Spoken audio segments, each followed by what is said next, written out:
And we are live. You can catch us on Twitch, Facebook, YouTube, and Rumble. Don't forget to click and subscribe. We'll be right back with you, Howlers.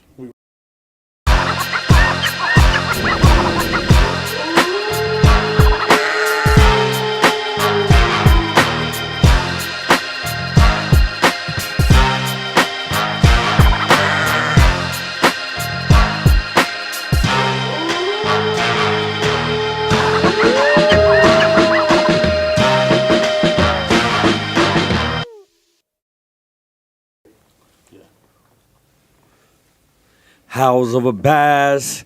I'm Ronnie Adams. And I'm Jacob Costas, and this episode is called Ambition. So we have a special guest today that I've actually known for a while. He's an entrepreneur. I've actually been trying to get him on the podcast for a little bit. I'm going to let him introduce himself. Go ahead and introduce yourself and tell the audience a little bit about what you do. I am Markeith White. I go by Ambition. I am an entrepreneur. I'm a businessman. I am a business. I operate and own my own barbershop. I have an event service company. I do photography, videography. I motivate. I try to inspire. I'm just a business, I guess. That's how I can say it. Yeah. So I'll give a little backstory. So he used to cut my hair back in the day when I was like 23. So we've known each other for a long time. We can say our age though. Sorry, it ain't gonna happen. But yeah, it's been a long time though. He was cutting my hair, and he has his own shop now. So that was cool. I remember when you were telling me you were getting your own shop opened up. And why don't you drop the name of your shop and all that right now? It's called The Shop, THA Shop, and it's located in downtown Riverside on the corner of Market and 14th Street. Oh, okay. Nice. I'm gonna have to go down there and visit it too. Yes, sir. Coming up. We got some drink ready for you. Ready. Oh, dude, let's do it. Yeah, let's do it. So we want to start out with we can start out with the questions. I think, but I feel like you have some things. Because we have a list of He just told us that he was a business, so it's a lot that we need to talk about. We need to dive into that. so Howls Over Baz, Howler is a leader. That's what we always go into that. So we wanted to bring you in because I'm looking at you like a howler. So you're out there, you have multiple businesses. So I kind of want to dive into that before we get deep into who you are. Okay. Let's dive into your businesses and a little bit more. And also, how do you know Rico? Oh, yeah. Same thing here. I've known Rico for a while as well, but I met Rico doing a club because I used to promote clubs heavy. Okay. And we just connected and just kept a genuine energy, and it's just, organic. Yeah. It's just one of them things, whenever we see each other, we always speak. It's always just a good thing, so it's been a while. Okay. And before we move forward, why don't you do your shout-out? Every episode, we got to do it. Do your shout-out, Rico, on what you do and the girls and all that stuff. Ladies, if you want to come on the 19th, we're doing another DNR. So if you or one of your friends or if you know anybody want to come on the 19th and be on the episode, just DM me. It's Rico, RICO _ the THA, and then let me know if you're down. Cool. Don't be shy. Yeah, don't be shy. So let's dive into your businesses a little bit. Into my businesses. What's your main stream of income? Yes, right that's now? what definitely. We can go with that one.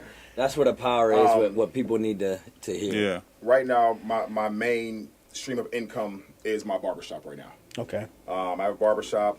Like I said, it's called The Shop. I have 3 barbers. I have a tattoo artist, and I have a braider in my shop. Okay. It's going pretty good. Of course, it could always be better. That's not no barbershop. That's the shop. Yeah. They got the spot. That's the spot. He got tattoo artists in there. Oh yeah, you gotta have a bigger license for that, like for the tattoo artist. So yeah, you gotta have all that stuff. That's just not no barbershop. Yeah. That's the shop. Yeah. So we make it work. I have my braider. Her name is Honey Bee. She's probably one of the dopest braiders in the IE, hands down. Our tattoo artist, which is Raymond, Ink Empire. He's actually pretty dope within himself. He's probably one of the dopest out here. He's quick, efficient, good. My barbers, Unknown, KJ, and Savage. Those are my barbers. So that's pretty much my main source of income right now. Is that right there? And that funds all your other businesses that you're starting up or have been starting up. No, I separate everything. Okay. I try not to funnel nothing and mix it with whatever else that I'm doing. I try to keep it all separate. I try my best to. Okay, man. I was about to say that's a great Is that easy? way up. No, I was about to. Is that Ooh, how do you do that I one? try Talk to my us. best. Okay. I mean, it goes to time management. Time management. And I think it gets complicated sometimes because, the money's moving and you got it where it's at. You want to take this from here and put it here. But I do my events, and my tattoo artist was doing my videography for a while. He was like, oh, when you pay me, we'll just take it off the booth frame. And I was like, no, I don't want to do it that way because I need to mentally and physically see where the money is at and where it's going. So I know if something's missing here, I took a loss. Or I had a gain, whatever it is. So I try to make sure that I separate every single thing that comes in so it keeps me on my toes. So I know if I'm slipping here and it's in the red, okay, I know I got to step up over there. Nice. So it just kind of helps me keep more focused. It might seem weird to a lot of people, but that's how I keep focused with it. I keep everything separate. That's what's up. That's good. That's actually how it should be. Right. It's just hard for business owners to do that because, I mean, they usually are having, like me, another business Multiple funding business. another business. Right. You know what I mean? Like, until that one gets going, and you know what I mean. So that's what happens a lot. So I mean, you're doing it a better way than I am. I'll tell you that. Right. Me too. So, how's it? Tell us about these events that you got. These that you said you put on. So I have a company that I started called Black Cup Therapy. Say it one more time. Black Cup Therapy. Black Cup Therapy. Yes. So we do events once a month. We do these karaoke day parties that we do once a month. And it's a whole lot of adult fun. A lot of real songs, not karaoke songs. We don't do nothing karaoke like that, but it's a different version of karaoke. We host them. We have them out there. People come out, celebrate somebody's birthday. Like we have our next event, which is December 23rd, and it's called Saturday After Next. It's a Sagittarius rent party. So we're just having fun for all the Sagittarius. So how do people book with you? Do you have any information you want to shout out to?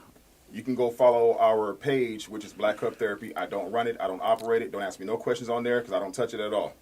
But it's Black Cup Therapy _.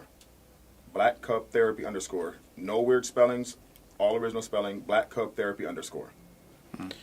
And you put on the events, or that's your event? Yes, it's my event. I have a business partner, which is my guy Unknown. And we do the events once a month, like I said. Overall, the event, like I said, it's a day party, but it's like a karaoke version of a day party. Okay. So we do the live songs.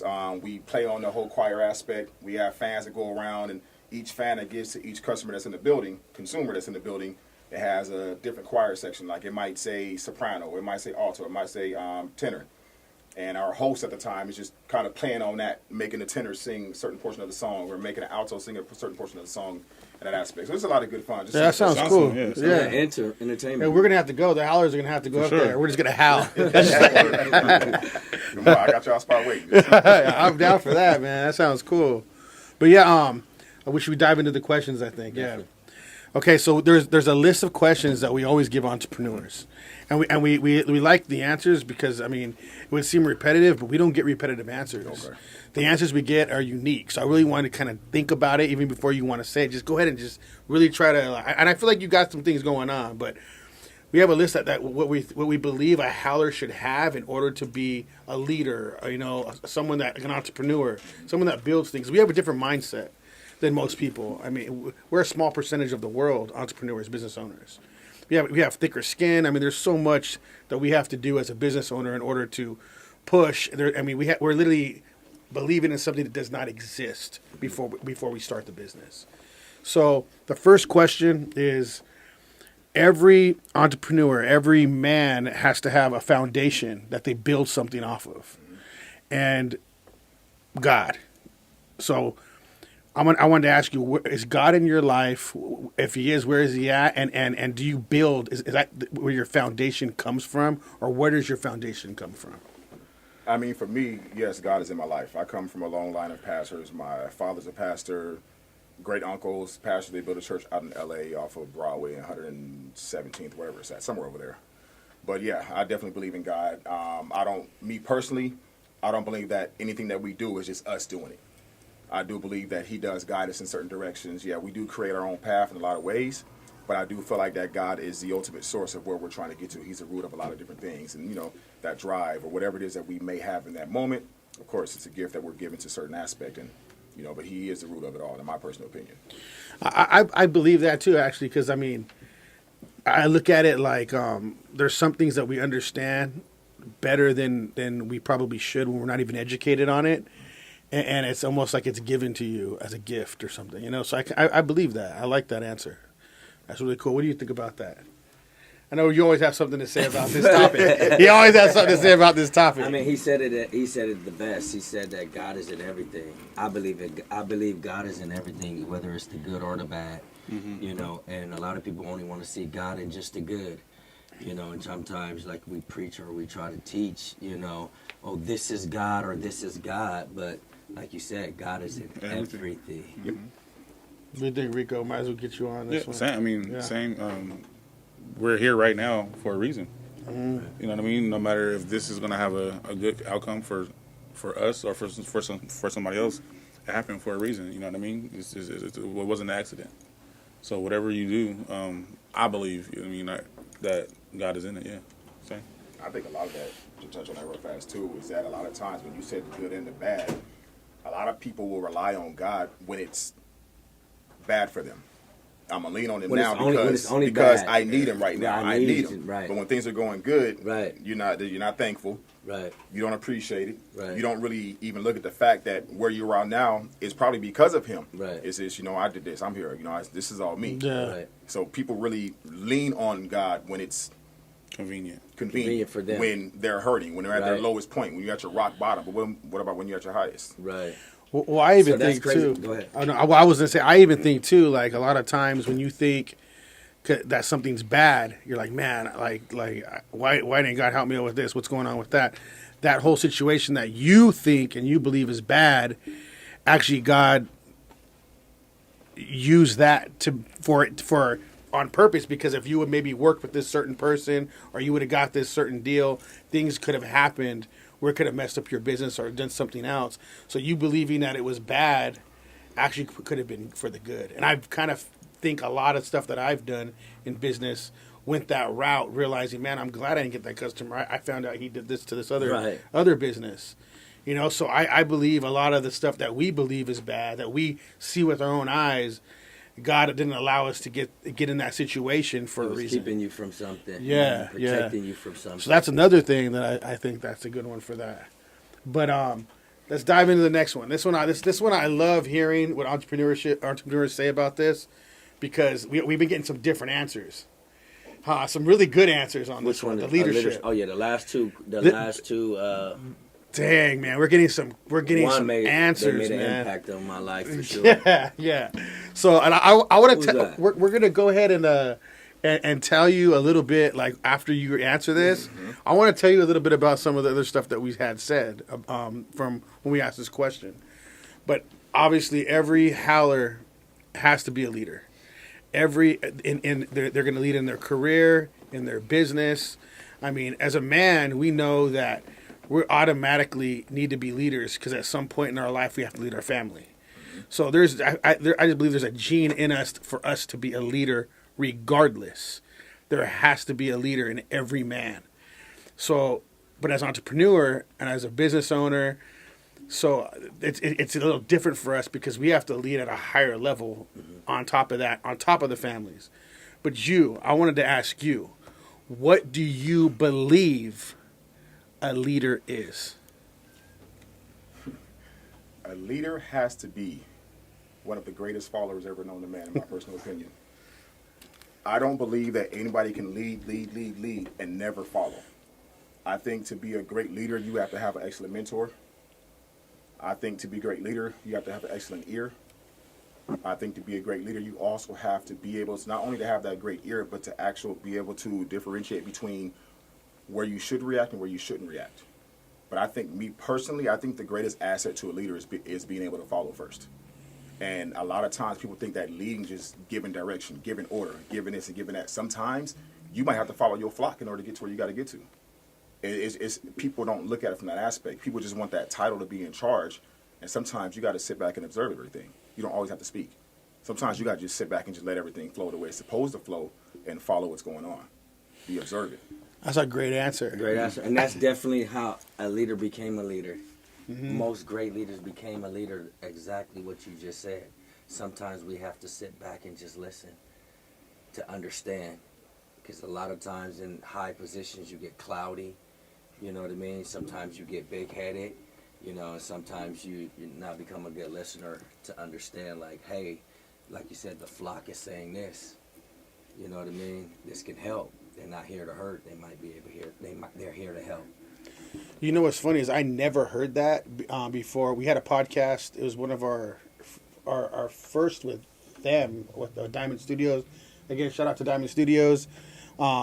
We heard that. We had a guy say that. He said your version is different than his, but it's dope. It's just different ways. Yeah, it's dope. So he said you need to be the best follower. Yes. So I love your answer, but it's crazy because he went to depth. Yeah, he went into depth on it. Yeah. I like that. So we've had that once. He goes, you need to be the best follower, and I love that answer of being. I mean, because honestly, I never even thought of that. Right. But at the same time, yeah, I mean, it all makes sense. You got to be, because I mean, you're not going to be the leader at the beginning. You got to learn how to build yourself up. But how are you going to do that? Just knowing you're not. But even being a leader, you never stop following. Yeah. Within that. Right. Yeah. You never stop following. Right. You're always going to be in that position where you're following something. And Okay, even with so, that, yeah. being a leader, 100%. you still gotta know what's what, because a lot of people don't even know what the difference between motivating and inspiring somebody. Like, you're a leader. There's things you should actually know and know how to pinpoint. Are you motivating this individual? Motivation is a drive. Inspiration is a feeling. Like, do you know which way you're going when you're trying to give somebody some direction in what you're doing with them? Does this person need to be motivated, or they need to be inspired? Right. Those are things you really got to key in and pinpoint on when you're building another leader up. Right. You can't be afraid to do that either. Most leaders are afraid to build someone else into a leader. Yeah, Right. they are. They're At some afraid. point, they're going to lose what they have. And Right. no, you're building up something else is going to be just as powerful. But a real leader would truly Want to Yeah. continue to build other leaders no matter what. A true leader. If you're a true leader, it's installed inside of you to build other leaders, to help people grow, no matter what they feel, no matter how they look at you, no matter what they say about you. It's in you to become great, to make other people great. So at the end of the day, how do we do this? How do we become these great leaders? Like you said, we're supposed to listen to understand. And a lot of people don't know this. A lot of people don't pay attention to this. You're supposed to be you're supposed to be able to learn from a baby, a 5-year-old, 7-year-old, 10-year-old, 12-year-old. But we overlook these lessons that all the time because we're so high up on our pedestal that we think that we can't learn. You know, I tell everybody, you still can learn from a baby if you pay attention. Yeah. Only a fool despises wisdom. Only a fool despises wisdom. My grandma always told me, she said there's 3 types of individuals that will always tell you the truth. A child, an old person, and a drunk. They're going to always tell you the And truth. a drunk. See, but we don't take the time, like you said, to just learn from what that baby is saying a lot of times. Right. That child, we think, oh, you're a kid, you know what you're talking about. And it's Be a quiet. right, and it's a repetitive thing that we go through because we think they only need these things: attention, food, or the game. You know what I mean? We don't understand that they need more than just that. So we thinking it's a repetitive thing that's going on with the children, but they're actually trying to say something else. Right. But I do want to touch on something too, and I learned this maybe a year ago, maybe a little over a year ago. Not everybody can be led, and That's good. and I started realizing that sometimes you just gotta let it go, because you're gonna literally You're gonna fall. You're gonna You're burn gonna fall yourself sooner or out. later. You're gonna fall sooner or later Yeah. if you don't. Yeah. You're gonna burn yourself out trying to just constantly hit and beat on that, trying to show them, and even through your actions and your words. And a lot of people do that And in a they just don't do relationship. it. That's good. I like that. Howl on Sure, that for one. sure. Howl on that. For sure. A lot of people do that in relationships. Yeah, relationships You too. know, Yeah, they try Friendships, to like, and friendships, you I- try to lead and be example. Yeah, that was howling. I'm kind of indifferent with that one. And I'll explain why. On which part? Because not everybody can be led. Because I feel like every person across whatever platform, whatever it is, at some point somebody's teaching them something. they'll take When you're learning something. something, you're learning. I think it's more so situational and the individual, or it might be that particular moment, because you might do something because you really need to feed your child. You don't got a job right now. You can't get a job. You're constantly trying. You can't do it. So you go to the liquor store real fast and you take some meat to feed your Right. child. Does that necessarily make you a thief? No, it's situational for you in that moment. Somebody come in, give you some guidance. They just showed you something. I think a lot of that leadership thing depends on the individual sometimes, because I may not be able to teach you anything because you might be stubborn with me. Rico might say something to you and you take it, plain and simple. So I don't. That's think, true, too. in that aspect, So then it's That's probably, true, it's too. probably who's That's giving, true, who's too. giving the I believe that the 100%. leadership. Yeah, I believe that 100%. But still, I've always been on that. Like always been on what you said too. But even with the part where you're saying like, yeah, other people they'll probably listen to, but getting older, you know, we're not saying our age, but we're getting older. But the thing is though, there's certain people that you realize we're this age and they haven't learned nothing still. I literally have friends that I can it's call some out. people who in the same place. I get it. Dude, I and get you're it. like, what is It comes happening? And I understand where you're coming from, but and I understand where you're coming from because both of you guys are right when it comes to a person could be led the right way or the wrong way. This is what you guys are saying. But at the end of the day, when humanity talks about being led the right way or the correct way or a reality way, we talk about people being led in growth, entrepreneurship, and life, and marriage, and relationships. Not people that are, you know, making bad decisions. Because if you make a bad decision, sometimes you're leading yourself. You're not being led. You know what I mean? You're making a bad decision because you know right from wrong. So at this time, this moment, you're actually leading yourself to do this. Not somebody is actually telling me to do this. You know what I mean? This is what you want to do. This is what you want to do in your heart. But when you're being actually led in a good way, people are actually saying, come on, let's do this. Let's go. Let's build this. You know what I mean? In a positive motivation. You know what I mean? And people are making these bad decisions is because that's basically their own decision to make these decisions. And see, even more so, like I don't. For me, I know we're talking about motivation, but for me, it's hard to. I don't necessarily like motivation. I like discipline now. I used to be really like I used to like to get motivated, but I feel like motivation only lasts for so long. You have to, no matter what, get up and bust your ass for your business. Even when I'm not motivated, I'm doing it. I'm here. I'm tired. I'm coming out. We're still doing the podcast. Tired. Like, doesn't matter what's going on. I'm gonna be there because I'm gonna be disciplined to do it. And it's great to have moments of motivation. Yes, for sure. But I believe discipline is like the number one thing. And I just learned that too. But do you think it's discipline when somebody's back is against the wall and they have no other choice? That's more so obligation. That's not discipline. So that's more so because there's people that have made something work within a business because in that moment they were obligated to do what they had to do to make it work. And in that moment of obligation, it might have lasted for 2 months. It might have lasted for 6 months. But in that moment of obligation, that opportunity was created for them to develop what they needed to create. They were never disciplined. They were obligated to be in that particular moment. It's good. That's good too, though. In certain situations, that's good. But I like it worked that out in their too, favor. bro. Right. It worked out in their Right. favor. And So like when he's talking about like what I'm thinking when he says that, my kids are my motivation. So when I go home and I see Every them, day. I'm like, ooh, there it is. That was my motivation. So I remember not wanting to keep going with this business Right. that I have here, and I was thinking like, man, I'm done, man. And I walk in, I see their faces, I go right back. Boom, I'm ready to go again.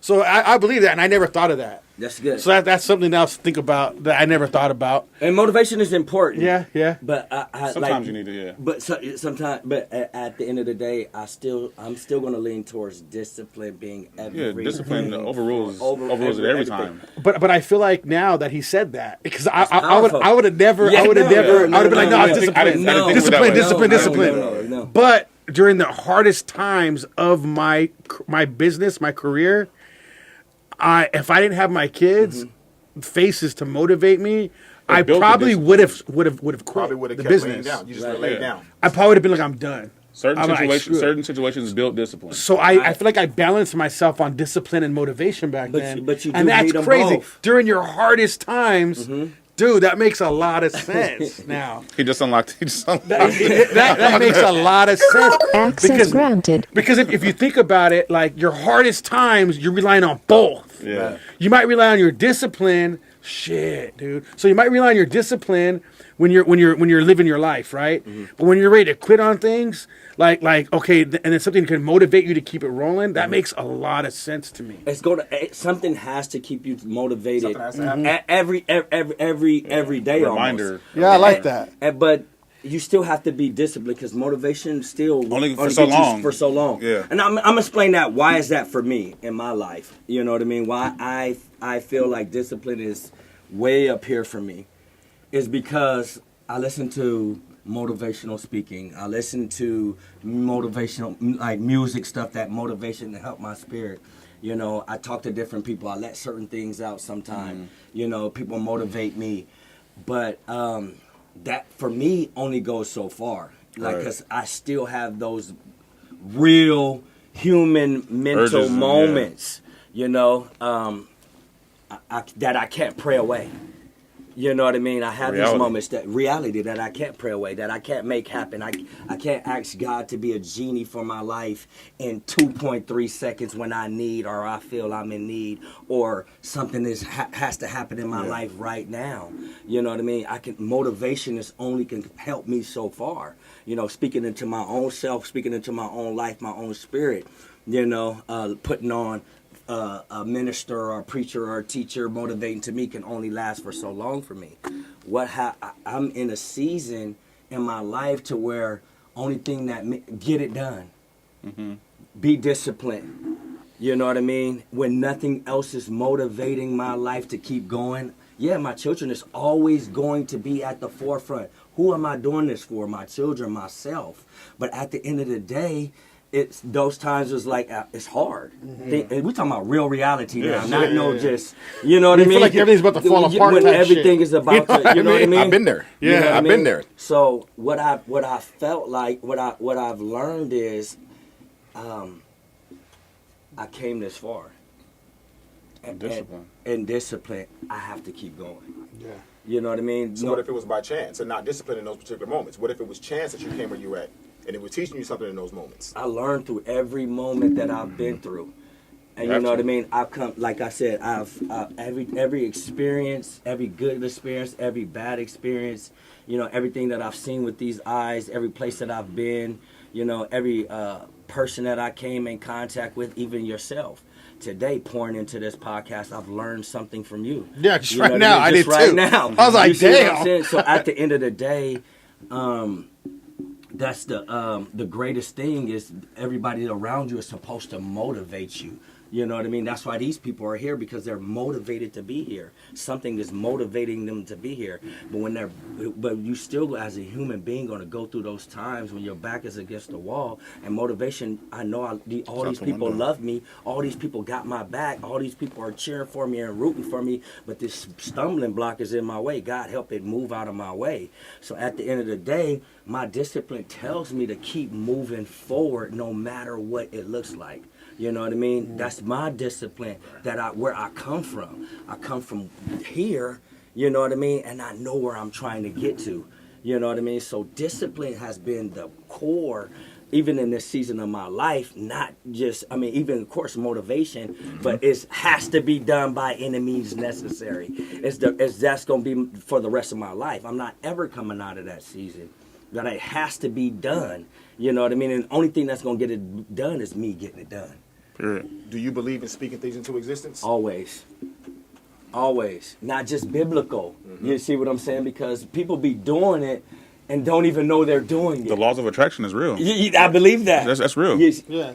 Just, I mean, go ahead. go ahead. No, go ahead. So a real quick, brief backstory. I got married 2002, my ex-wife. Together for a very long time. Went through a messy divorce. 2018, December 23rd, 2018. I attempted to take my life. I think I remember you posted about this, and I commented that. I sat in the park out in Beaumont. I had a house in Beaumont, and there was so much going on to where I felt like maybe if I just go to sleep for a little while, I'll be good. So this is what I'm thinking. I'm like, you know what? I'm not thinking about my kids. I'm not thinking about my family. I'm thinking about me at this moment. I'm being selfish right now. So I'm like, it don't even matter. Whatever else is going on, it don't matter. I sat in the park, took a bottle of pills and a bottle of apple Ciroc. I don't know how long I was there. Don't even know. Phone's blowing up, phone's ringing, everything. Fast forward to the beginning of 2019. I'm divorcing my wife. We're on the way out. I get hired at San Manuel as a manager over at San Manuel, beverage manager at San Manuel. It might be. The first 4 months that I was working there, almost the first 4 months, I was sleeping in my car. Mentally, I was depleted. I was drained. I had no motivation. I had nothing is what I felt like. I was living out of my Chevy Malibu, a 2016 Chevy Malibu. I had all my suits lined up in my back seat, shoes in my trunk, and I would get off from work. I worked a grave shift. I would get off from work at 10 p.m. I mean, I'd go to work at 10, get off at 6 a.m. I would get off from work. I would go sleep at the Walmart parking lot in Highland, Food for Less parking lot in Highland, 2 or 3 hours, go take a shower at somebody's house, same routine for almost 4 months. I didn't know what I was doing. I had no balance. I had nothing. I just felt like everything that I had was just stripped from me. I had a house in Beaumont, family. I had everything. For those 4 months, my daughter was turned against me. Didn't talk to my daughter. Anybody that knows me, I've been in my kid's life from day one. I'm not an absent father, never have been an absent father. But I was made to feel like one. So it was like trying to find that balance and figure out what my purpose was, which I already knew, but when things happen, we forget.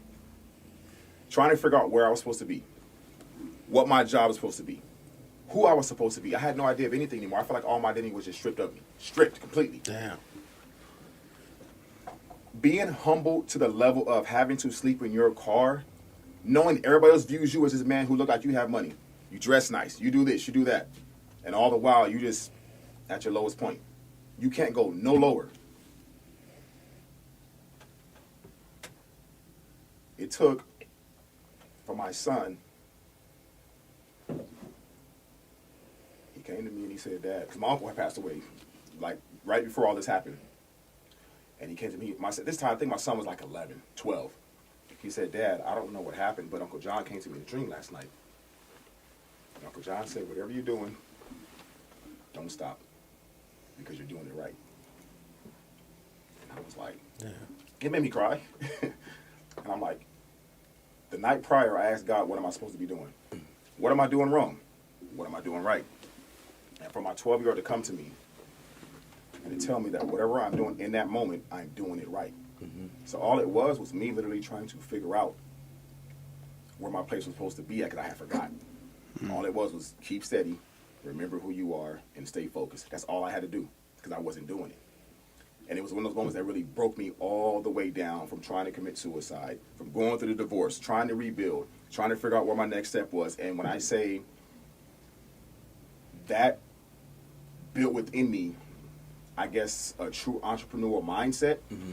because it created that balance that I didn't have. I had to really understand what a real loss was to really appreciate what a real gain was. Because I didn't know. Mm-hmm. I felt like I was always on top of everything. I was a hustler. I always made it work. I always found a way.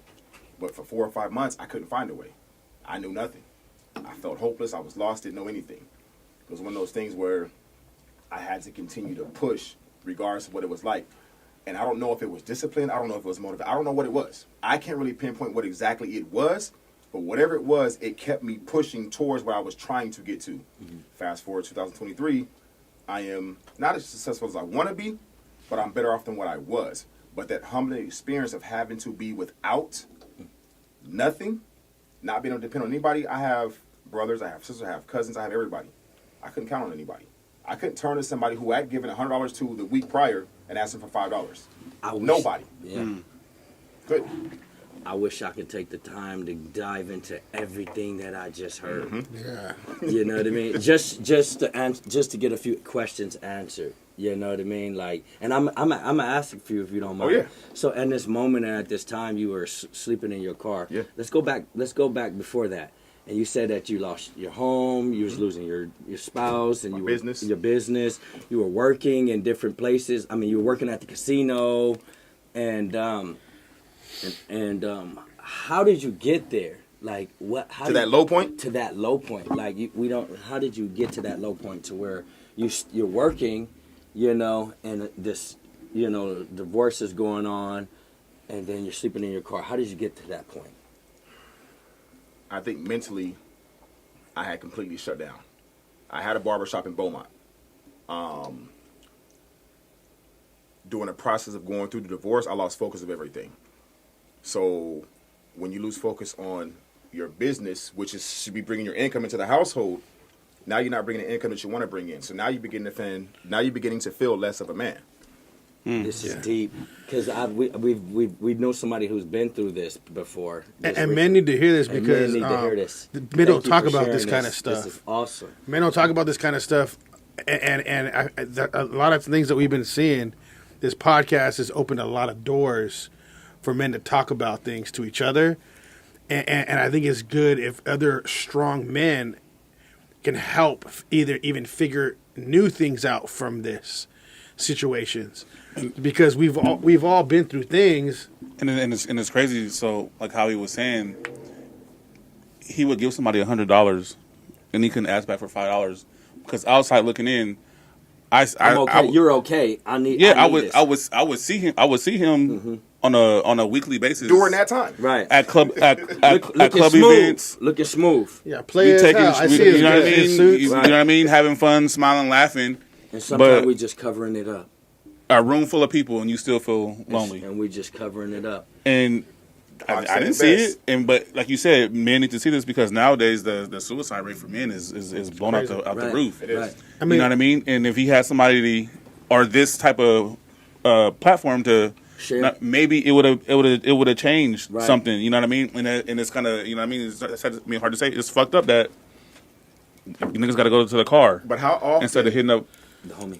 How often as men, just as men, not speaking to anybody else, Never do we check up on our brothers sometimes? Hey, I haven't heard from you in a minute. I just want to make sure you're doing cool. It don't happen a lot. No. And if you're about to go hang out in society, it's not really cool pushed to do so. Yeah. Hey man, I love you, man. You know what I'm saying? I miss you. Right. It ain't looked upon that aspect in that aspect. Right. I mean, Pac said it best. He's like, you down on the inside, but outside you're looking fearless. right. Well, let me just tell you guys about something that happened a couple weeks ago.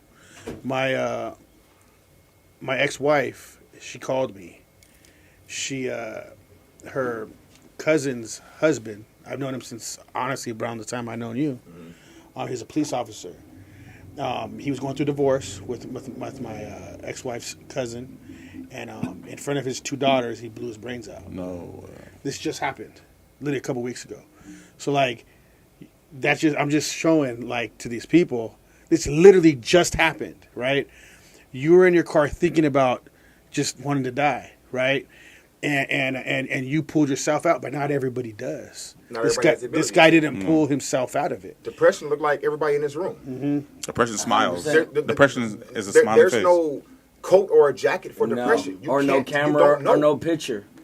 And it's real, and people frown upon, because it is a term that's thrown around loosely right now, mental health. Right. But people frown upon that term of mental health, and we really battle things as men, as fathers, as husbands, as boyfriends, of whatever title you have on you. We struggle a lot because there's so much on us. Right. People don't really understand that men are loved with conditions. Right. Yeah. It's what we can do. The only thing that is love conditional are children And dogs. and animals. Animals. Yeah, They're for real. loved unconditional. Right. We're not. Men have conditions. Right. Yeah. And then people refuse to look at how, and it's not a downplay on no women at all, but women are very manipulative and narcissistic in a lot of ways. Get into argument with your girl and watch how much you're not a man when you begin to argue. Oh, you ain't no real man. You ain't this, you ain't that. It's like, wait, I was just a real man 10 minutes ago. What happened? But now that you're mad at me, I'm a bad dad now and everything. So now it's A, B, and C. Now, what happened to being the best father in the world? I just got a Happy Father's Day card that said I was the number one dad. Right. Now, all of a sudden, I'm the bottom of the totem pole now because you're mad right now. They'll be evil as hell. They'll just try to destroy everything about you. And this is what we have to prepare our children for. I prepare my son for stuff like this. I am too. I said, listen, you can't expect a pat on the back all the time because it's not coming. You know what I mean? You can't expect, gifts or appreciation words, all the time because it's not coming. And I'm not trying to disrespect any women that's out there that's doing it, but it's slim to none in the majority. I say 90% of the women are not. Maybe 10% of the women are. And that's I'm giving. But it's unlikely from the people that I know. And to go back on that, that's part of the reasons why I ended up where I was at. Like that's where we have to go back. I want to get back to there. I didn't have the support. I had nobody behind me saying, yo, are you good? Right. You got this. I had, you ain't shit. I had, fuck you. And that was coming from her.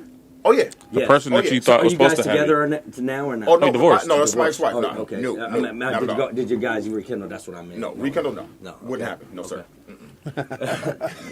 Not going back to that place. No. But see, but back to the card appeals and everything, and let's wrap that up in that area. I want them to understand, our viewers to understand, you was in this moment, and that divorce and all the negativity puts you in that arena. Oh yeah. That's where it started. So you have to be careful and speak about that arena and how we have to protect ourselves as men because we love. I believe this with all my heart that men love unconditional. Way different. And way different. See, but it hurts us in that unconditional love because when we love unconditionally, we allow a lot. Right. Because we hope for difference. Yeah. And we expect different from somebody or whoever we're dealing with. So we take a little more punishment. We take a little more pain. Right. We take a little more verbal abuse. Right. We take a little more things Right. inside. Not every man is vocal saying, hey, don't do that. Don't talk to me like that. Right. Hey, that's not okay. Everybody's not vocal like that. Everybody don't have that ability to communicate in that aspect respectfully. Right. Because some of us, when we begin to communicate, if we're angry, it's a problem. Right. So either we be quiet or we have the problem. Definitely. Not many of us have that in between where you can actually say, listen, the way you were just talking to me, that's a trigger for me. Right. And it's not okay. Right. We have to figure out a better way for us to communicate. Maybe so 10 that or way we can be 15% healthy. of the men got that. Maybe 10 or 15% of But the because men got because that. because the Maturity. other 85% are torn down on a daily basis. Definitely. That's just my thoughts on it. Right. I agree with that 100%. But I want to say this before I get scrutiny for this unconditional love about why I say men love unconditionally. We love unconditionally to a certain degree and to a certain point. You see what I'm saying? It's not forever. Our unconditional love is not forever. You're not just going about to screw us over and cheat and all this or whatever, or be down in us when you're supposed to be lifting us up. So our unconditional love happens for moments, for a moment, and then that changes. But they should enjoy that unconditional love and keep that unconditional love because that ball is in their corner. It's how they act towards us is how much control that they have when it comes to our unconditional love. I blame society. That's just me. Yeah. I blame a lot of it on society. Society allows things. We preach things. They put it in front of us. We accept it. We eat it. Right. And we go along with it.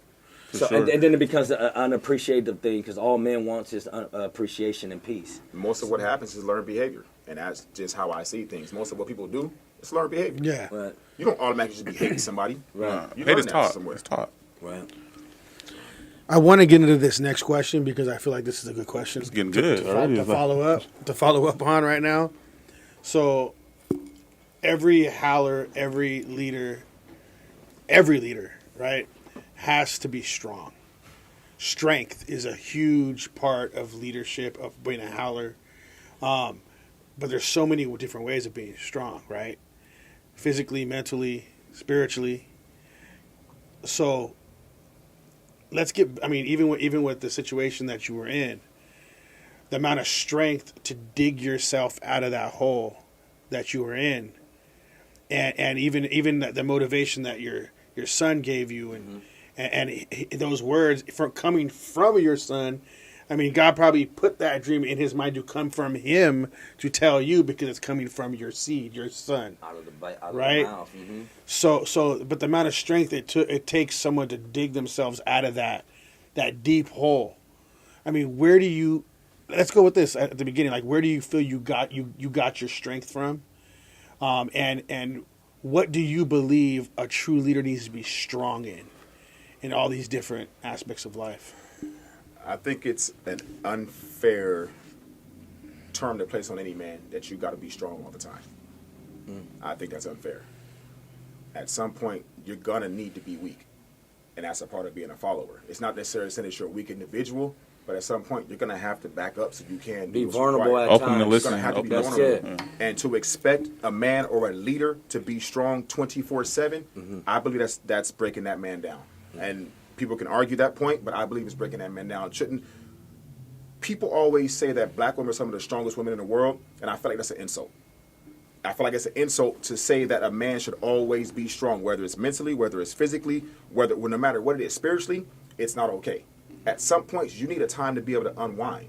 And being in the aspect of being a leader, I think at some point, you got to know how to be able to separate and say, okay, you know what, this is my time of vulnerability.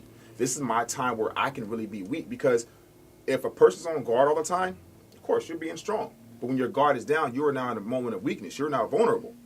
When do you let your guard down? When it's time to pray? When it's time to eat? Most people don't eat when they're on guard. When When you're eating, you're relaxed. Right. You're having a drink, you're relaxed. Mm-hmm. You're now weak. You want to feel protected by something or someone when you're in those weak moments. So I personally feel like that being a leader and being strong, you have to know when to be able to turn it on and off, and you should have somebody next to you who knows when to turn it on as well. I love that Those answer. are balances and aspects. Yeah, of being definitely. that. Because I look at it like this, like usually your place where you should be able to be weak is home. You should have that place of peace.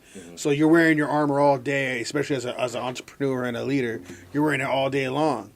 You get home, you want to be able to just drop that armor off and just chill, right? But can you? Right. That's the thing. But you go home to other more strife, more fighting, Right. more. You got to put it back on. Like I don't want to fight at home and fight at my businesses. So that's true. I mean, I really believe that too. I think it was last week. It might have been last week. Jacob told his story about his son and his vulnerability. So when you were speaking about that, about being vulnerable, I believe it's a time and a place for everything. You know, and sometimes, you know, in different situations, in different times, you have to show that you're strong, even to yourself, you know, even to your own mental. And even like when you're in situations like with you and your kids, that story that you told, Yeah. it's not time to be weak, son. And I feel like I should tell him that story. Just to I mean, like, that story was right when he said that, and when that like you said was right on, powerful. So my son, he plays football. He's wrestling now because football season's over for his school. And I always tell him, don't cry, like that's because he's like different things will hurt him when he's playing football. He might get hit hard, whatever. He's not doing as good as he wants to, and my son's real sensitive, so he wants to cry. And I'm like, don't you cry in front of these people because they want to clown him. These kids. They're in a sense bullies, things like that. And I'm like, don't you cry in front of them. I told him. I said, I don't care what. And he almost cried. He came out. He had this crying. I said, don't do it, boy. Don't even think about crying. So he didn't cry. Okay. So then we get in the car, and we sit in the car, and I'm talking to him. I said, listen. I said, I told you, I don't want you crying in front of these kids. I go. There's a time and place. I said, you have to be strong on the field. Always be strong. I go, and you can't, and there's people you can't be vulnerable with because they're going to take advantage of you, and they're going to see that weakness, and they're going to come after you. So I don't want you being vulnerable on the field. And as we're driving home, I tell my daughter, okay, go upstairs, get out the car. So I told him, I said, look, I'm your father. I'm the only man that wants to see you do better than me. Most people are going to want to do better than you, not me. I said, but because I want you to be better than me in every way. I said, it's okay to cry. I'm not telling you it's not okay to cry. I'm telling you, you need to know when to do it. And I said, right now with me, you can be as vulnerable as you want. So come here. If you want to cry now, let it out. And he was hugging me, crying. Dad, he's just crying on me, man. And I said, come on. He was crying me for a while too. He just kept going. And I was just saying, it's all right, buddy. I said, with me, go ahead, dude. You can open up to me about anything, and I will never use it against you. And he just loved it. And he every once in a while, he just keeps coming to me. Every once in a while, he just hugs on me. I said, come on, you had a hard day, huh? He said, yeah, come here. And he hugs on me. So I let him know I'm your safe place, dude. Like, you want to come, let it out with me. I will always have your back. And that's how home should be. And not just your physical home, but you should be home. You know what I mean? Even in certain, like, I teach my son the same way, you know, and I taught him the same way. He's 21 now. So I gave up my age. But I teach him that. And I see this. I got a question to that when you finish that. Okay. I see this kid who, at first, he started off, like, aggressive, you know, and I watched him, and I told him I always try to teach him how to be tough. And Omari was like, and he's popular. Omari wanted to be tough, and everybody wanted to be like Omari. And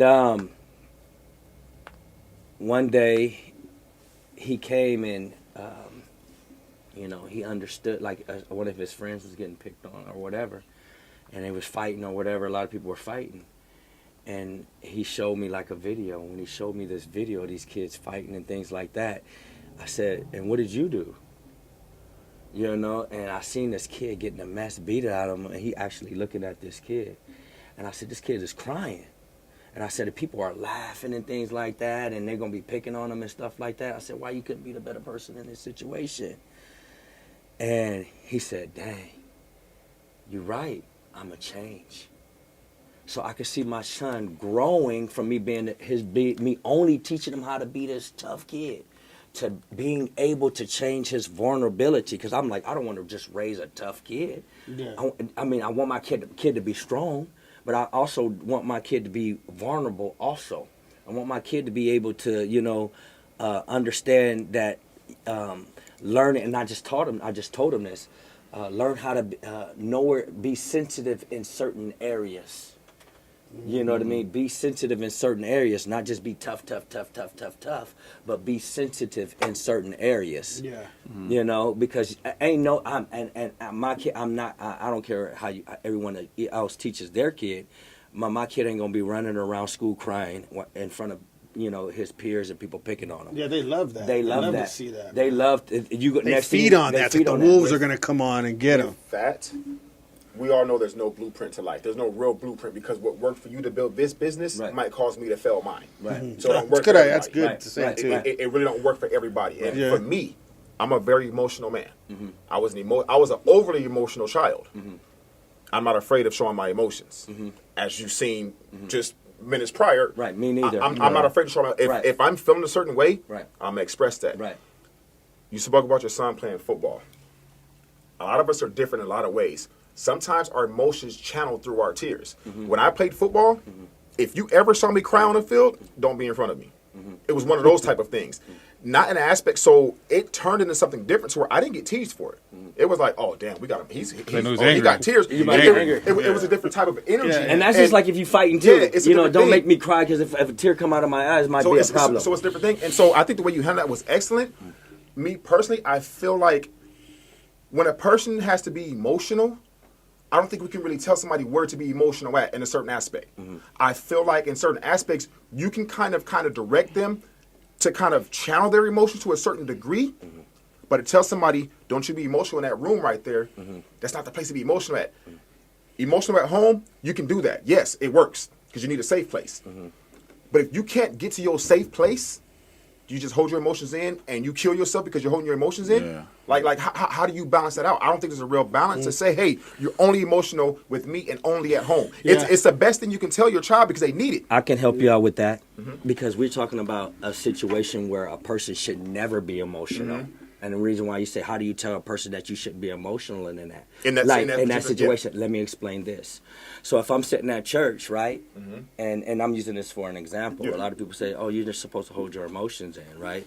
So if I'm sitting at church and a lot of people say, oh, some churches you can't hold your emotions in. You know what I mean? Say, oh, we don't do that here. You know what I mean? We don't shout and we don't scream here. So I'm supposed to hold my emotions in, and a lot of people times they do. You know what I mean? A lot of people, you should have some type of control over your emotions in certain situations. You see what I'm saying? You should not just say, oh, if I'm fighting my lady, I should be able to control my emotions. You know what I mean? If this man is in front of me, you know what I mean, and I want to diffuse the situation, I'm gonna say, hey, my boy, you know what I mean? Before you light this fuse, you might want to calm down because this motherfucker gonna explode. So I'm gonna go my way and you go your way before my emotions go crazy. You see what I'm saying? So we are to teach our children and to teach other people how to control emotions. That is very important in life. How many times did you have to tell your son about taking out the trash before he finally got it started doing it on his own? It took a while. But that's a part of the process. So and it goes to that. There is no so time. It goes No. You can tell me because we might be super close. We might be like this. Right. Hey, Markeith, hey, Ambition, listen. Right. The way you handle yourself in that room wasn't the best. Right. Like, you know what I'm saying? But It I'm might not cause putting more time on problems. emotions. No, I know. I never said time. It's more so I'm getting at this point right here to say that it's kind of saying, I got you. That's not the place for it. Right. I have to kind of grab a hold of when. But sometimes as men, even as young men, those emotions can get the best of us. Yes, definitely. And it's on us as a village to try to control coach that it, yes. and try to figure it Yes, out. yeah. But it's such a fine line to the point where I get what you're saying. Are we ever really doing it right? Because it's such a No, fine line. There's no It's right. such a fine line. No. There's no It's right such a or fine there's line. no right or wrong. There's just I never different said ways to do right. it. There's different ways. There's When you never go back to being and let me situational. explain that. There's never actually makes a lot of sense. Right. There's never no right or wrong way to control emotions, and there's never no time limit to for that or to grow in that area.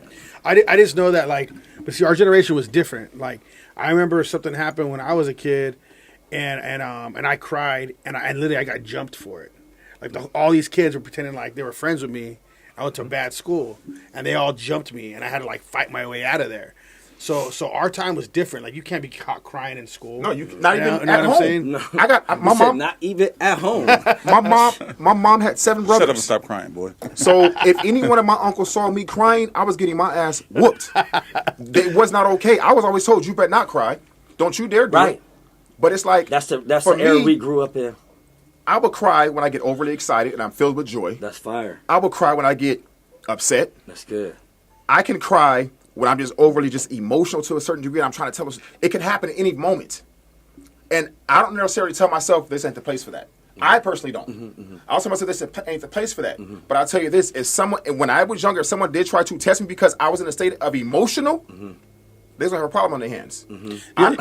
You picked the right one Right. today. I promise you that. Yeah, That's what it was. I think yours is still different though, because you were ready to kill if you were crying. But there were some moments Yeah. where we could be talking right now, and I might get emotional because you said something that might have hurt my feelings. I may not cry, but I might get a little bit emotional. Yeah. And of course, somebody saying, "What the hell is your And problem?" hold You and know what I'm hold it saying? in. Yes. You know, because sometimes we have to control our emotions. But I think it is okay. I mean, we Huh? ain't It's a hard gonna. thing to do. Yes, but sometimes we have to. And we're you not know? going to do this in front of our friends a lot of the times, but I'm saying that, like, I feel like your friends should be a safe place, even if we clown you a little bit later, you know what I'm saying? But I feel like we could be, you know? And I feel like something like this aspect, I feel like we just open up, because we talk about stuff we would never talk about anywhere else. when we come in this room. Yeah. So I feel like this room is with that place. You know what I mean? Because we literally talk about things we would never talk about. I even seen that interview we did with Sam. I see a lot of that shit hit you. I literally saw it go, bah, like hit you, and you were just like, and you pause for a second, and you're just like, all right, like you gathered yourself up. I think it would be I know. easier for us to figure out a way to help our children and our young men to understand where we're at when we're being emotional. And not saying you can't be emotional there, but understanding where we're at. Yeah, figuring out understanding where we're at. 100%, that's like, where it's at. we get it because there's nothing wrong with That's you being where it's emotional at. at school. Yes. Nothing wrong with you being there. But just understand where you're at. Yes. And what could examine, happen. Observe. Yes. That's a See good what's idea, going on. man. 100%. I would have never thought Look of that around either, to you. be Gotta honest. figure it So, out. son, I I'm was not always gonna tell like, you. nah. I'm not gonna tell you better not cry. I'm not gonna Right. tell you that. 100%. But what I'm gonna tell you is, Yes. observe your surroundings and just see where you're at. Yes. Because depending upon what you do, there's gonna be a reaction. Reaction. We all know news law. There's a Yes. equal and opposite reaction. We know what it is. 100%. So there's gonna be a reaction based upon what you're doing. So that's a good idea. Like if you're gonna break it down to your kid, you're gonna explain why. 100%. But like okay, if you're gonna do this, this is the Figure out why you're consequences. crying. This is What's what's going gonna to happen. happen if you Yes. cry? And this was what could happen. Now, would you Yes. now do you really want to do it right here, right now? Yes. No, hold it. Go to the Or bathroom. can, and go do it. or can you Yeah. can you gather yourself, have your moment? I know I'm emotional. able to? Yeah. And I don't have to cry every time to be emotional. I cry a lot too. Not saying I'm just a baby. You know what I mean? You know what I mean? He's like, hey, wait I'm a a grown minute. ass man. Make sure you know. I'm a grown ass man. Try me if you want to. You know what I mean? Try me if you want Capital to. TRY. if you Right. want. These things work for real. No, I'm just kidding. But these things work for He's not real. playing. He's not playing at all. But at the end of the day, it's so like you said, and that's big that you said that, you know, and being vulnerable and being transparent and letting it out. Because if we don't let it out, either we gonna hurt ourselves or we gonna hurt somebody else. Yeah, man. And that's why I tell people. I tell my kids all the time. What I do is not for the safety of them; it's for the safety of me. Because I know where I can go. 100%. I don't give a damn where you can go. I know where I can go. 100%. You don't live. But see, Yeah. my parenting style has changed dramatically. With everything that I've been through, I've had to learn and understand that I was a hard ass father. Like, you're not doing this. No, you can't have Snapchat. No, you can't have this. Not saying I still go for that now, but I'm a tad bit more understanding now. Was it based off religion? No, it's just Okay. it's just me just wanting my children to have the best and understand that, hey, that's not all. You know, just trying to make sure they have the right thing. But a lot of times, I would tell my kids to do something, but I wouldn't let them to be vocal with me. But I had to learn, like, the kids can be vocal. They can be respectfully vocal with love you. that. Give them the platform to speak with you. Yes. If there's an issue, ask them That's why they dope. did what I they like did. that. Yes. Ask them, hey, sit them down. Hey, look, Yes.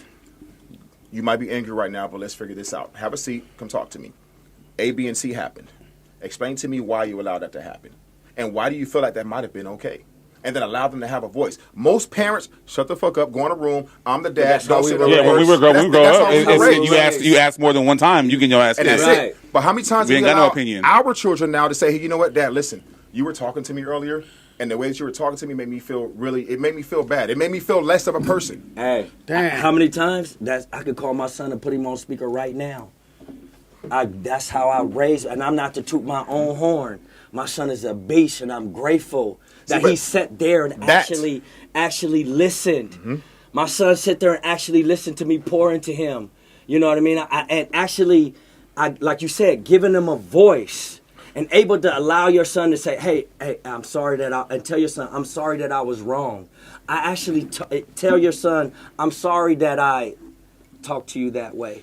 I'm sorry that I raised my voice in that Yeah, tone I because do that. to be mature, I didn't need to do that because I'm teaching my son how to raise his kids.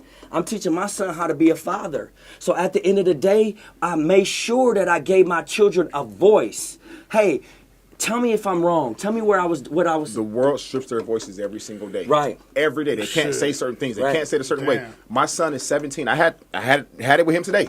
He's 17. He's 6'7". Jesus Christ. We're having a conversation. We're having a conversation earlier, and he didn't like where things were going.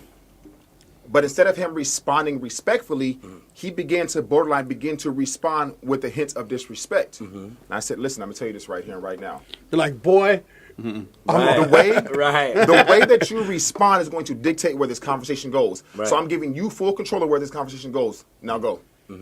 I left it at that. He thought about it. He began to go there, then he reeled himself back in. I said, you have every ability to speak to me whenever you feel the need to speak to me. If you don't like what I said to you, you can tell me, but you better say it properly. Yes. yeah. Don't tell me what I said is bullshit, because now we're going to see what the real bullshit is. Right. You can say, hey, Dad, you were saying this earlier, and I kind of don't agree with that. Right. Okay, cool. Well, tell me why you don't agree. And if it makes sense, cool. We'll Right. try your way. Now, if your way don't work, now you see, hey, that's on How you. old is he? 17. Damn, 17, He's 6'7". Yeah. He's a big dude, man. That's powerful, man. Yeah. That's powerful that you share that with us, and I can relate, you know, and hopefully some others can relate also. Well, I feel like I really think I give my son a voice, but not to the extent that you're saying. So I'm actually like taking that in right now too. I give my son a voice, but a lot of times when I do punish him, I'll let him talk a little bit about it. But I don't get into it that deep like you do, and I feel like that's probably what I should do. Well, You what know? what he's doing, he's trying to deter for things to go a different way. Because if he didn't say, well, watch what you say, and how you say it is going to dictate how I'm gonna respond. Yes. Yeah. Now you telling your son, okay, you could talk just a little bit. Now, without you telling him what he said, your son would have went that way and bulked up, and next thing you know, now he's on the floor, and he didn't, and neither one of you guys got anything accomplished, but you Yeah. whooping his ass. Right. Yeah. But if you would have told him and just said, hey, do this and this and this, and then he would have talked to you this way and then got out what he really wanted to say, and then it's going to change shit from here to you don't know how long. You know what I mean? And I don't think there's a platform at all. No. A platform at all for podcasts that are talking about fathers. No. Being fathers. At all. No. I mean, so when we're talking about this kind of stuff, like, I mean, I get told from a lot of people all the time that I'm a really good dad. But I know in my mind, I always feel like there's so much more I could be doing. Yeah. There's no rule book to be. There's no rule book. I hear it from people. I'd rather hear it from my kids. Right. Me personally. Yes. Me personally. That's what Definitely. counts. I would much rather Definitely. hear my daughter tell me my daughter's 21. Right. I would rather hear her say, Dad, you're Thank an you. amazing father. Thank you. Dad, thank you for Thank making you. sure I had what I had. I would Yes. much rather hear it from her. Her It's saying good hearing thank from people. you. I Yeah. appreciate it Her all day saying long. thank you is everything. But just knowing that what I've been putting into Yes. you with every fiber of my being Yes. is appreciated. Yes. Yeah. It's That's the acknowledged. reward. The It's reward. like, okay, That's you crazy. know what? Dad, I see you. Because sometimes we don't feel seen a lot of times. As men, we don't. As men, we don't. And that's crazy because my kids actually tell me that all the time. So that's I never thought of it that way. Yeah. But Most kids don't say it to their fathers No. at all. They just don't. And it's not that they don't appreciate it. They don't express it. Especially when they're older and they want to look cool. You know what I mean? They won't come to you and be like, yo, hey, Dad, what's up? I love you. Yeah. You know what I mean? Most I didn't kids do it. won't You know post what I their mean? parents on their Parents don't social even do media or it. anything else. They don't care at all. Coming out from school, hey dad, hey mom, and they're off. it, You don't yeah. see them no more till it's time to eat. Yeah. And you might not even eat dinner together. Right. Dang, man. But Yeah, that's important. That's important how you pour it into your children with the communication, because you're teaching them a lot. That's the greatest thing that we can teach our children is wisdom, knowledge, understanding, and communication. Guess why? Because they'll trust you. You see, they will trust you. And that's what parents need the most from their children is that trust And respect. And yes, trust and respect. Yes, because if they trust you, they will respect you. Because they're not coming to you if they don't trust you. So they're gonna disrespect you behind your back. So if they trust you, they will respect you. My children don't hide things from me because they How don't many children think. you have? I have 3. Okay. And my children don't hide things behind my back. You know, when I ask them the vulnerable questions, and that's because of my reaction. You see what I'm saying? I don't have a quick reaction every time that they tell me something. I'm not mad and upset because they made a mistake. You see, I'm more of joyful and excited that they told me the truth. What That gave they you came- that? If you don't mind me asking, what gave you that? What do you think a point was when you began to have that patience? Because that takes patience. To react the way you react and do what you do. What do you think brought you to that point to have that patience with your kids like that? I was raised to be silent.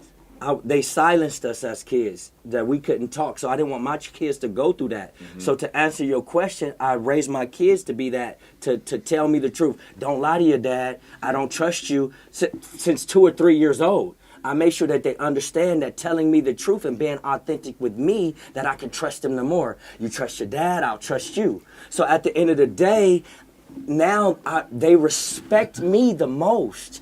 They look at me as, you know what I mean? And they come to me. They sit at my feet for an hour and a half, 2 hours, and listen to me talk and pour into them until they say, okay, Dad, that's enough. I'm tired. But this is real deal. Yeah. I can pour into them. That's what's cool about it. You see what I'm saying? And they would sit there and listen to me. I could go to my call log right now, and I'll probably talk to my son since less than a week, probably 12 hours. He don't even live with me. Dang. Or more. It's crazy because you were speaking about silence as a child, and I was one of those children who was somewhat silenced and weren't able to say nothing because if you say something, mom said it, shut the fuck up type of Because energy. I'm your mama and I'm your daddy. You don't know better because I'm a kid. You're a child. And as you begin to kind of grow, you kind of understand, like, damn, this is not what this is supposed to be. This ain't supposed to be this. And it's just one of those things where now, like you said, I make sure that they have that ability. And I don't know what my turning point was to begin to have that patience. That's why I asked you, what was that turning point for you to be able to say, you know what, I have the patience? Because for me, because I wasn't able to say a lot, I would lie for no reason. Because I wasn't able to say, so I just randomly lie. Right. And it carried on to my adulthood. Somebody asked me a question, you go eat lunch right now? Nah, I got lunch sitting on my desk. Right. And I'm like, what? So it just became something that grew Right. because of the way it was. Right. Sometimes we do this for no that's reason. crazy. Right. And it's Some of this because that's of being said right it's now. because of how Touch on that. how it's put into us. Right. If things are instilled into us. That's why I said once you learn to be that patient with that because it's critical. Right, and I definitely wanted to be able to show my kids my authenticity when they grow up. You know, me not being with their mother. You know, growing up, they're going to hear a lot of things that are not true about me. You know what I mean? And my fatherhood and the type of person and character that I am, that I possess. So at the end of the day, I got to show them something different than what's been said about me. You see what I'm saying? So one thing is going to be said about me behind my back until you guys to belittle me, to show you, to make you seem like, you know, don't choose sides, choose the better side, or however they want to split it. So I wanted to show my kids something different. That if they ever came to me as an adult and they wanted to know the truth, that they can trust and respect that their dad has always been 100 with them from the beginning. You see what I'm saying? So they're going to get me straight, no chaser. You see what I'm saying? So be careful what you ask for. You know what I mean? Because as your father, you can come to me because you can trust me and love me, and I'm going to tell you the truth. Was it hard for you I'm asking the questions. You good? No, go ahead, man. This is fire. Yeah, this is fire. Was it ever hard for you to not go back and clear up a lie that was told about you when it came to your kids? Was it hard for me To not have to go back and it was a lie told about you, and you got to go back and try to make sure you clear it up and clarify that ain't. Did you leave that? Was it hard for you to not have to do that? No, it wasn't hard because, and the reason why I say it wasn't hard is because I always showed them who I was. You know what I mean? I showed them who I was from the beginning. But when manipulation and narcissism, Right. So sometimes that don't matter. That don't matter. So when my kids looked at me, they're not going to look at me at how someone else views me. They're not going to look at me how their mother has been viewing me. They're going to look at me how I've been treating them. They're going to look at me what I've been doing for them. They're going to look at our relationship, and if they hadn't, they have had questions. And like I told them, if you have questions, you better be careful because you're going to get the truth. So if you don't, and the truth, the 100% truth, nothing but the truth. So, and I tell my son all the time, you got to be careful because some things you have been told from your mom that you're already going to believe, and you're going to look at her differently when you find out the truth. So be careful what you ask. You want to look at her a certain way, or you want to keep that whatever vision you have from the beginning to where you are now. Be careful what you ask. It's tough though. Yeah, it's real tough because when I went through I got remarried in 2021. Mm-hmm. But when I went through my divorce, as we all said earlier, there's no blueprint to this. We don't know what's next. Mm-hmm. There were so many things that were said. Mm-hmm. I lost so many family members and friends behind things that were said. Mm-hmm. And the hardest thing was for me not to go back and try to clear it up, especially when it was involving my children. Mm-hmm. And my dad pulled me to the side one day and he said, listen, I want you to really understand this and listen to me close. When my dad starts talking like that, I don't always want to hear it. Right. But he was being real about it. He said, listen, you need to understand that no matter what you say, what's being put out about you, you can't control that. No, ever. You can't change nobody else's interpretation of what they believe and what someone else is saying about you. Whether it's a lie or truth. He said, let it go. And eventually, they're going to see who was right and who was wrong. One of my cousins I was real close to, we didn't talk for almost 3 years. Damn. Behind some stuff that was being said to him about me that I never even said. Right. He believed it. Came back later, apologized. We don't really talk a lot now, but he came back and he apologized. But it was the same thing that happened with my daughter. It was like so much that was being said about me, and it was like, damn, what's going on? Right. And my dad said, don't worry about That's it. good. Let it go. Right. And when I say that was the hardest thing for me to ever do because I'm a person. Yeah, I could see that. If something happens, I'd Speaking upon it. I want to let you know, like, hey, no, this. Stop right there. Hold on, come here. And you're gonna want to Right. Come on. like spit it in them so Definitely, much. definitely. But sometimes when you try to explain, it almost It makes sounds it worse. like a lie. And it makes it You're worse like, a lot of damn, times. I almost sounded like So bullshit. that's why I tell people, and it was true. if you whatever somebody's telling you about me, and it's a lot, believe it. Believe it. Believe it. I want Because you if to. you was really my friend and you knew who I was, Right. then you should already know what the hell they saying is a fucking lie. And you would check them. But even So they know, like, you know what I mean? If you really know me, why would you believe that? Yeah. So that means you're not my friend. outside of all of that, if we're all in here and we are genuine, we go out and have drinks, we go out, whatever we do all the time, hang out and have fun. And somebody came back and said something about you. And if I even have a remote thought of trying to believe that, but I never come back to you and have a simple conversation, look, this is what's going on, this is what it is, that shows my character within itself. Because if somebody tells you something that's questionable and it seems like it might be legit because of the situation, question you. ask. Right. Bring it up. Simple. Right. You don't gotta stop talking to me. Right. You don't even gotta really That's leave. weird when you start Have a talking to That's somebody. crazy when people do that I shit feel like that's and they just just weird. randomly just Ask stop talking a to you because somebody question. like, Yeah. you ain't gonna ask me. Look, Right. this is what's going on. This is what was said. I just want to get some clarity on the situation. Where do we stand and what's happening? It could be that simple. And they'd be like, well, damn, that's not even where I was at. That's not, really? It could be anything simple that's cleared up in a moment. Right. But that communication line is not always where it should be. This is deep, man, because he asked me a question and it just hit me even harder. He says, well, how do you clear up the noise? You know what I mean? And that noise is meaning your children just heard something about you that's not true. So they got this thought in their heads, right? So at the end of the day, I didn't really, I try not to worry about that, to answer your question, of what they heard on that dark side, I try to be ready to answer every question authentically as I can when they, and not lie to them, but like I said, I will never lie to my children. I would never lie to my children. And I tell parents this, and I'm looking into this camera. Parents never lie to your children. If you don't want to tell them something, just withhold some of the truth until you're ready. You know, don't lie to them because they're going to remember everything that you said. So I just withhold the truth until I'm ready to explain that type of situation or that scenario or what happened at that time. Well, don't withhold the truth. Just give them what they need. Or give them what they need. I was like, wait a minute. No, I was like, wait a minute. no. Pieces of it. I know what you're saying. I give them pieces.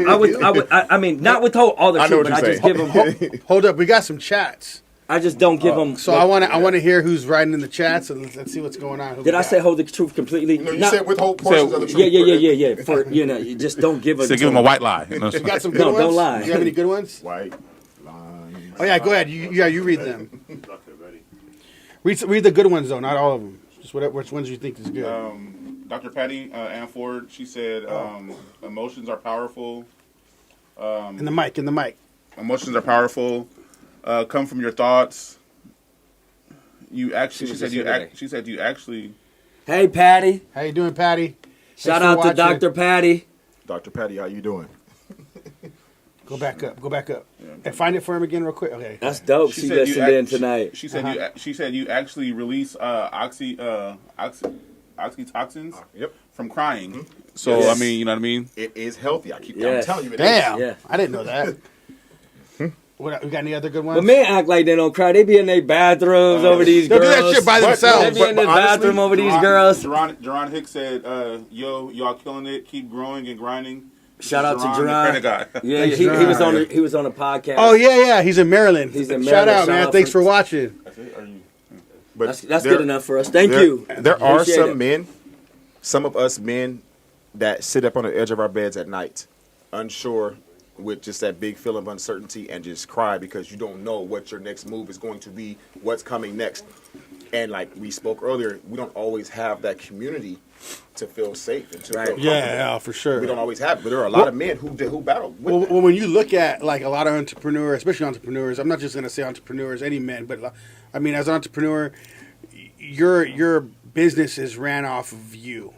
And if you can't make That's your something life. happen, So if you can't make something happen, I've literally been in my room like, oh shit, like this thing could just fall apart at any moment.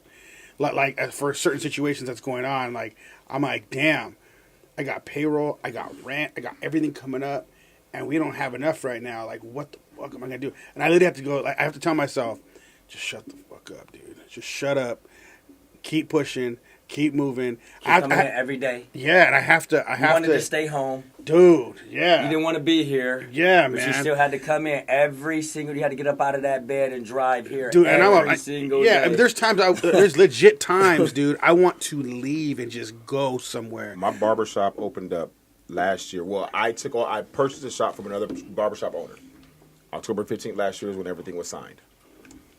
October 17th to, let me see, my wedding was on the 17th of October 2021. But last year, October 17th, we took over. I started remodeling my shop. We tried on every wall in the shop and began to remodel. My contractor took a lot longer than they were supposed to take. I literally was paying rent on my shop from November to January, pretty much making no money.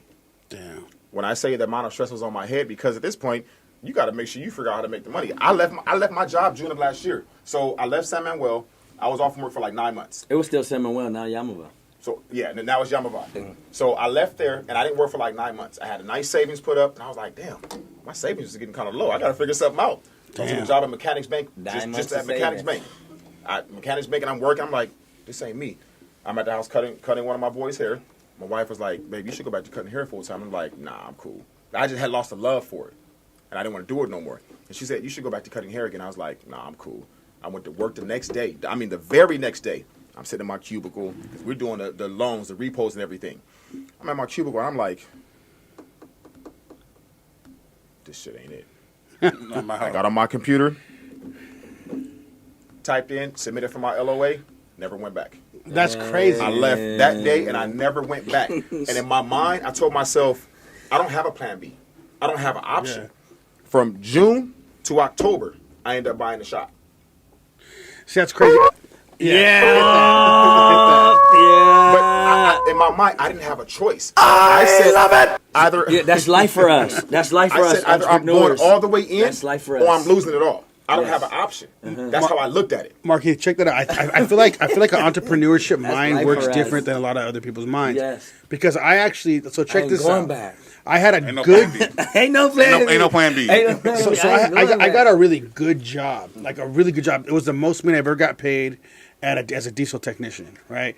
And I got a really good job, and I would walk in there, and I was getting paid really good. And I walked in there. I remember just looking around a lot, like almost every day there, just being like, "This ain't it, man." Same thing. And I was getting paid good. And I remember thinking, I don't want to be here. I was depressed walking in there. Like, this isn't it. I knew I needed to own my own business. I knew that's what I wanted to do. And I didn't even know it was going to be that same field. Because I was a diesel tech. I just started when I met you, actually, matter of fact. But yeah, I knew that. So I feel like entrepreneurship minds just work different because it's like a lot of people don't think that way. They think, what is wrong with you? Just go to work. Right. Like most people don't think we're weird the way we think. But multiple things happen that kind of 75% push you into that. Right. Yeah.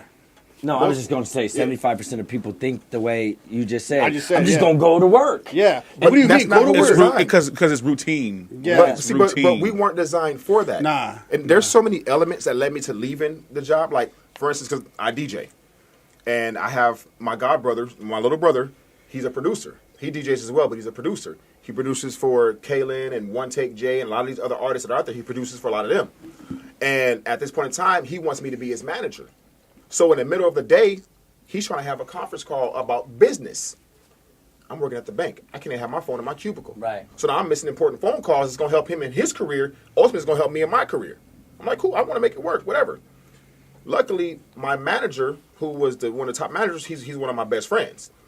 Sometimes he would let me go take the phone calls, but at the same time, it's a job. You got to do what you got to do. 100%. So I'm like, so all these different variables are like, I can't keep doing this. Right. Like, I can't do anything to help out my brother. Right. I can't help out myself. This is what I love. I got a passion for music. The signs Yeah. I got a related to passion what for you're helping supposed to people. do. The Yeah. signs I got as a well. passion for being in front of people and networking. That's Right. what I like doing. Right. And I can't do it. Right. So when I walked out, I'm out of here.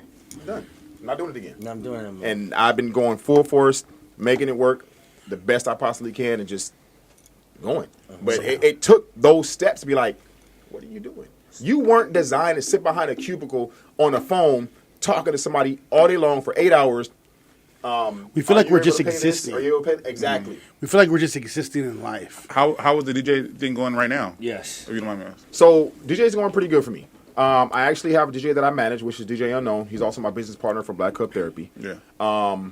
We got some things that we're doing right now. How is the DJ thing going right now? Yes. If you don't mind me asking. Play So back. It's playing DJ's back- going pretty it's good. playing for me. back right now. I actually have a DJ that I manage, which is DJ Unknown. They're gonna hear He's all also that my- too. I was like, wait a minute. Yeah. So it's going good.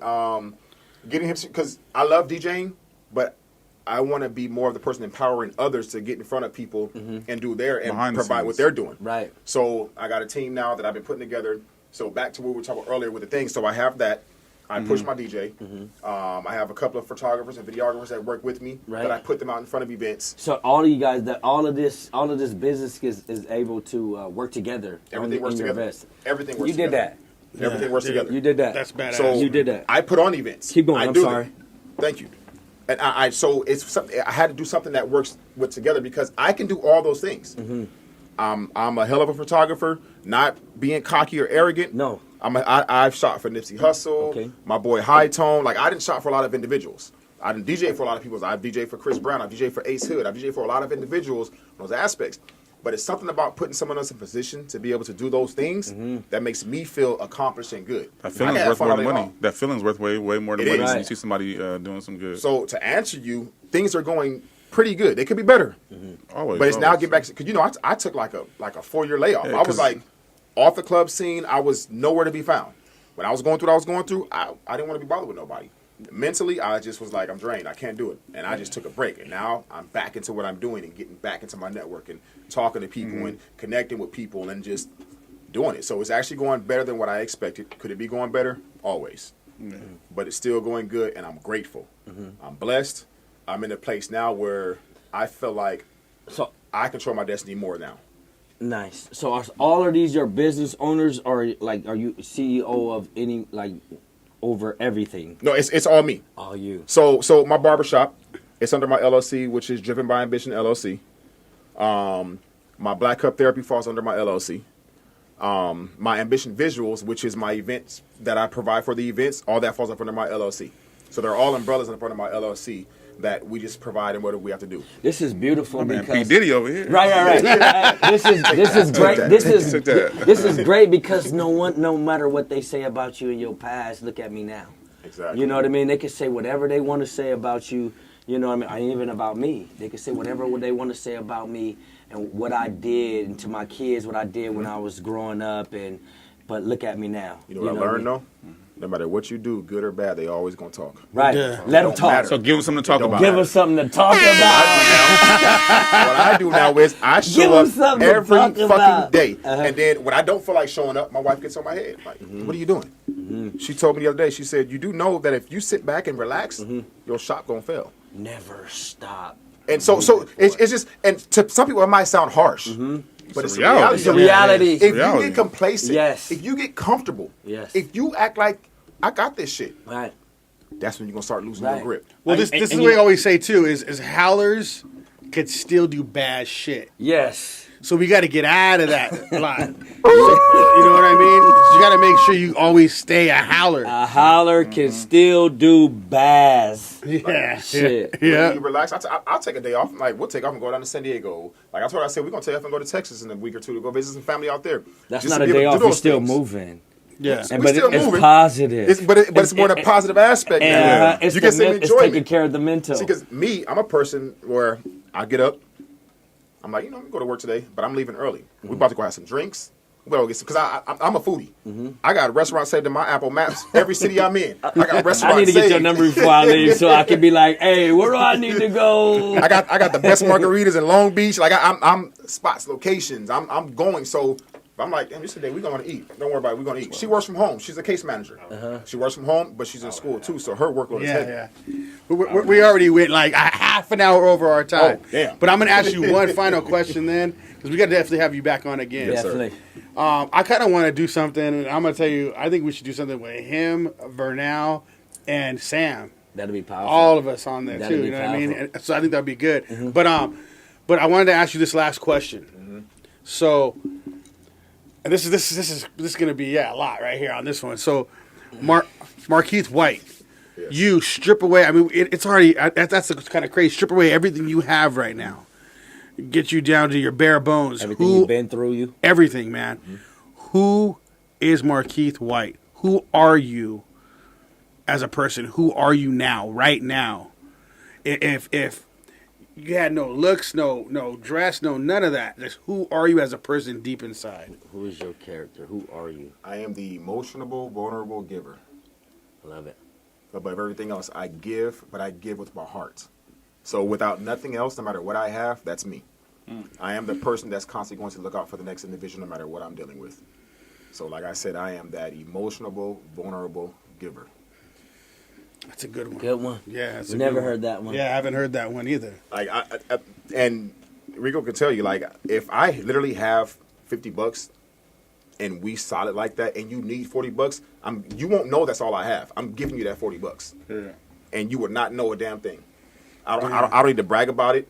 I don't need to go back and throw it in your face. None of it. I got people right now that owe me a lot of money. I ain't asked for a dime back. You obviously need it more than I do. Yeah, I don't even ask. I hate asking to borrow money. I hate it. yeah. I hate it. I don't like owing favors. But you can ask me for a favor all day. That's just what it is. I'm that ultimate giver. That's me down to my bone. Well, we appreciate you coming on the House of a Bash show. What was your experience on it? What do you think about it? Oh, I like this, man. I feel like we kind of got all over the place because it got deep. So we did kind of. I feel like it needs to be, but I though. loved it, man. Yeah. For me, it was No was script, good. authentic. It was real therapeutic in my personal opinion. For sure need the part two. It was organic. Yes. I love it. I like what's going on here. Well, we appreciate you coming on, man. I'm glad sir. that we Thank you, talked man. about it. It was great, man. We thank you. Yeah, it was great. It was a Thanks for great having me. episode. Yeah. So I I appreciate know you. I'll be watching. watching this episode again. Yeah, I want to watch it too. I already know, like, before I learned even- from this episode. Right. You know what I From mean? everybody, For sure. everybody that said something that came out of Yeah. their mouth, I actually really learned something. Yeah, it was a good And I'm one. taking it with me, and I can actually go back and I like that. quickly watch this episode. Well, appreciate you having you on. You want to close it out? Howls of a Bass. I'm Ronnie Adams. I'm Jacob Casas. Shed the sheep, and we're out. We outta here. Peace.